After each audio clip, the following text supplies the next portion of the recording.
Superstar Pawan Singh ने बनाया world record. प्रधानमंत्री मोदी जी ने भी दी बधाई।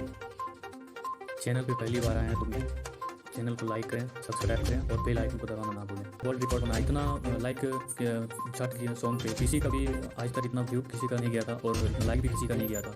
तो मतलब पूरे बॉलीवुड साउथ सभी में मिला के ऐसा छठ सॉन्ग किसी ने भी नहीं बनाया जिसका लाइक 1 मिलियन लाइक किया है, से भी अधिक लाइक गए हैं।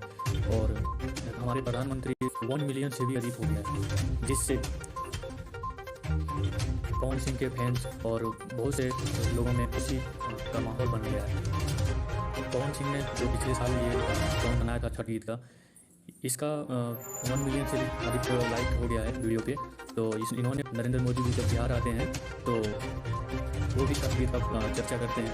हमारे बिहार यूपी के जो छठ हैं उनका चर्चा करते हैं। तो आप बताइए पवन सिंह के बारे में क्या सोचते हैं, लाइक ये कमेंट करके प्लीज़ बताएं। भोजपुरी स्टार पवन सिंह ने बनाया वर्ल्ड रिकॉर्ड। पवन सिंह और सोनू निगम ने पिछले साल 2025 में छठ सॉन्ग बनाया था जिसका व्यू